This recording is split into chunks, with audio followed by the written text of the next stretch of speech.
નમસ્કાર દર્શક મિત્રો, આપણી આ ચેનલમાં આપનું હાર્દિક સ્વાગત છે। તો મિત્રો, ઘણા બધા મિત્રોની કોમેન્ટો આવતી હતી કે પોલીસ ભરતી આવવાની છે કે નથી આવવાની, આરઆર આવવાના છે કે નથી આવવાના, આરઆર અને ઈઆર શું છે, તે ઘણી બધી કોમેન્ટો આવતી હતી। એટલે દીપકભાઈ રાજાણી સાહેબે થોડાક ટાઈમ પહેલાં ન્યૂઝ મારફતે આ બધી વસ્તુ વિશે જણાવ્યું હતું। એ હું તમારી સાથે શેર કરવા જઈ રહ્યો છું એ વસ્તુ। એટલે આ જે વાત કહી હતી, અપડેટ આપી હતી, દીપકભાઈ રાજાણી સાહેબે કહી હતી। અને દીપકભાઈ રાજાણી સાહેબે આ વિડીયોમાં એટલે કે આ ન્યૂઝમાં શું કહ્યું હતું તે પણ હું તમને એક વિડીયો ક્લિપ દ્વારા જણાવીશ। તો મિત્રો, આગળ હું બતાવવા જઈ રહ્યો છું દીપકભાઈ રાજાણી સાહેબે શું કહ્યું હતું। એલઆરડીના બોર્ડની રચના થતી હોય છે। આ વખતે પણ જોગાનુજોગ બોર્ડમાં ખૂબ જ સારા અને પ્રમાણિક અધિકારી અને આખા ગુજરાતને જેમની ઉપર વિશ્વાસ છે એવા આઈપીએસ હસમુખ પટેલની આગેવાની હેઠળના 3 સભ્યોનું ભરતી બોર્ડ એની ભરતીની કાર્યવાહી કરવાનું છે। હવે વાત આવે આરઆર અને ઈઆર। આપણે જનરલી પત્રકારો આરઆર વિશે જાણીએ છીએ, ઈઆર એટલે એક્ઝામિનેશન રૂલ્સ, પરીક્ષાના નિયમો। તો એના માટે જે હોમ સેક્રેટરી, ચીફ સેક્રેટરી, પરીક્ષા ભરતી બોર્ડના ચેરમેન, પછી હોમ ડિપાર્ટમેન્ટના જે આઈપીએસ ના સેક્રેટરી છે, પછી ડીજીપી, આ બધા વચ્ચે મીટિંગો થઈ હતી અને એમાં જે જુદા જુદા મુદ્દાઓ પર સમજૂતી સાધવાની કોશિશ થઈ, એમાં ક્યાંક ને ક્યાંક 1-2 મુદ્દા ઉપર નીચે થયા। આજે જે મેં માહિતી આપી છે એ મુજબ ઈઆર એકદમ કમ્પ્લીટ થઈ ગયા છે। હવે આ ઈઆર કમ્પ્લીટ થાય ને દેવાંશી, તો એને વૈધાનિક કાયદાની જે વૈધાનિક શાખા છે એમાં પ્રોપર રીતે લખવા માટે મોકલવા પડે।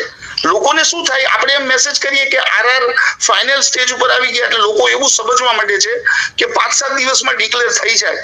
એવું નથી બનતું। ઈઆર અને આરઆર ને કન્ફર્મ કરવા માટે ફાઇલ સીએમ સાહેબ સુધી જાય છે। 2 દિવસ પહેલા સીએમ સાહેબે ક્લિયર કરી દીધું અને ફાઇલ પહોંચી ગઈ હોમ ડિપાર્ટમેન્ટમાં। આજે હોમ ડિપાર્ટમેન્ટથી વૈજ્ઞાનિક વિભાગમાં પહોંચી ગઈ છે ફાઇલ। ઈ પ્રોપરલી આરઆર ને ઈઆર લખાઈને ઓફિશિયલી આવતા વીકમાં જાહેર કરી દેશે। હવે જ્યારે રાજ્ય સરકાર ભરતી બોર્ડને પત્ર લખે કે આરઆર ને ઈઆર ફાઇનલ થઈ ગયા છે એટલે પોલીસ ભરતી બોર્ડ છાપામાં જાહેરાત આપશે।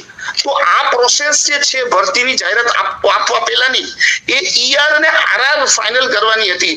આ દર વખતે શું થાય છે, પીએસઆઈ અને એલઆરડી ને સાથે શારીરિક લાયકાતની પરીક્ષા માટે બોલાવવામાં આવે છે।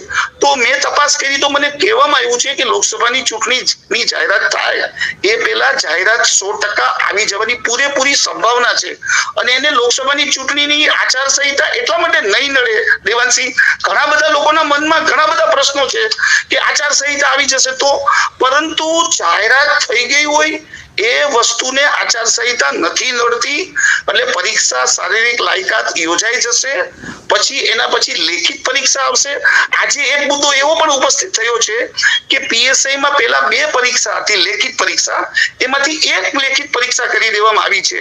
હવે એમાંય પાછા ઉમેદવારોના પેટા પ્રશ્નો છે કે એમસીક્યુ વાળી પરીક્ષા નીકળી ગઈ કે લેખિત પરીક્ષા, હવે ઈ મને ખ્યાલ નથી, કારણ કે પેટા પ્રશ્નોનો જવાબ તો સંબંધિત ઓથોરિટી જ આપી શકે, આપણે ન આપી શકીએ।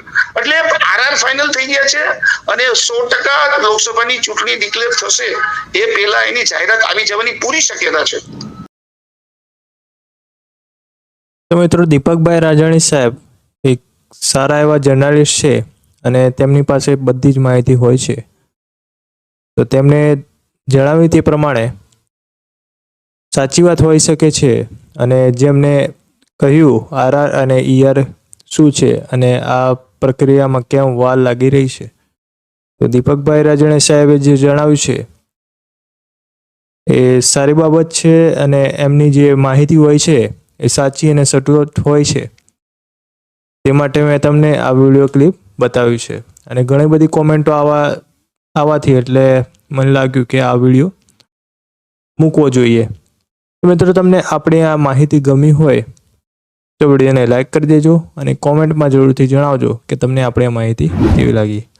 અને જો તમે આપણી આ ચેનલમાં નવા હો તો ચેનલને સબસ્ક્રાઈબ કરવાનું તો ભૂલતા જ નહીં।